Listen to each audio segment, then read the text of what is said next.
Gente, muito bom dia. Ontem eu recebi um pedido no meu privado para falar sobre relações de pessoas na condição autista com pessoas com transtorno da personalidade narcisista. Então acho que é muito legal, primeiro, vocês conhecerem e saberem da onde vem o termo narcisista. O termo narcisista ele é retirado da mitologia grega, que conta a história de Narciso, um jovem caçador, que um belo dia, quando ele se debruça sobre o leito de um rio e ele enxerga o reflexo do seu rosto nas águas desse rio, ele se entorpece, se apaixona por si mesmo. E a partir daquele momento, Narciso passa a ser o próprio centro do seu universo. Essa é a história da mitologia grega, resumidamente. O que o transtorno da personalidade narcisista aponta em termos de critérios diagnósticos?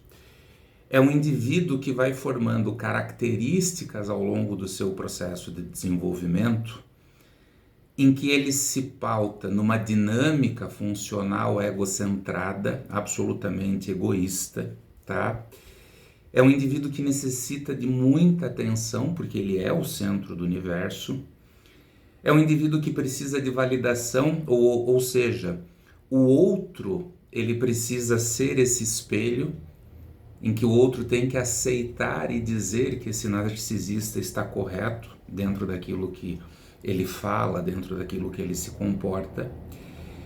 Para ele conseguir isso, ele tem uma outra característica. O transtorno da personalidade narcisista faz com que o indivíduo seja muito manipulador, tá? E, consequentemente, um explorador. Ele identifica no outro características, ele identifica no outro fragilidades e ele passa a explorar essas características, essas fragilidades em prol de si mesmo para alimentar esse ego inflado e ele se sentir o cara, a pessoa, tá? Como que essa dinâmica acontece com um indivíduo na condição autista? Nós temos um indivíduo na condição autista que muitas vezes não tem filtro no processo de comunicação, que tem rigidez cognitiva, que tem hipersensibilidade sensorial, e tudo isso passa a ser explorado pela pessoa com transtorno da personalidade narcisista. Então, como é que acontece o narcisista com a pessoa na condição autista? Como o narcisista ele nem sempre vai ter uma compreensão ou aceitar a fala direta, objetiva, sem filtro da pessoa na condição autista, ele vai manipular essa fala para contorcer essa fala e fazer com que essa fala passe a ser usada a seu favor.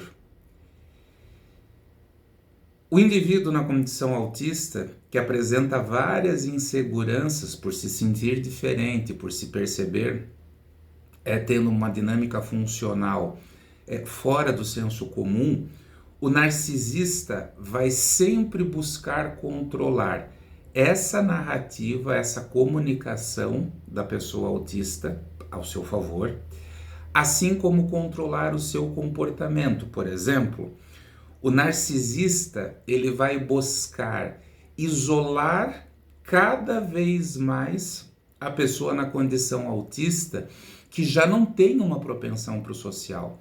Vai tentar afastar o indivíduo da condição autista das poucas relações que ele tem ou com um amigo muito próximo ou com familiares para gerar na pessoa autista uma dependência, para a pessoa na condição autista se sentir totalmente dependente desta figura narcisista.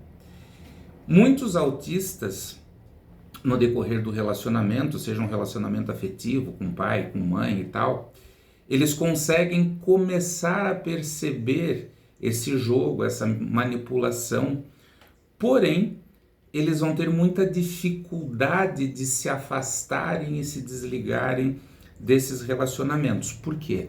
Porque a pessoa na condição autista tem muito sólido dentro de si que existem padrões, que existem regras, que existem normas que precisam ser seguidas. Então, se eu sou filho, eu tenho que ser filho. Se eu sou namorado, eu tenho que ser namorado. E eu preciso dar essa sustentação e essa alimentação.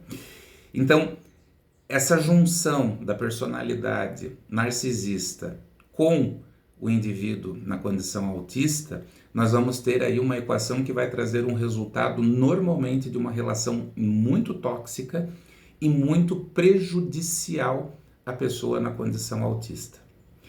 Eu gostaria muito de saber a sua opinião, se eventualmente você já vivenciou algum tipo de relacionamento desse, para a gente poder estar construindo o nosso conhecimento e ajudando outras pessoas aqui, tá bom? Um grande abraço.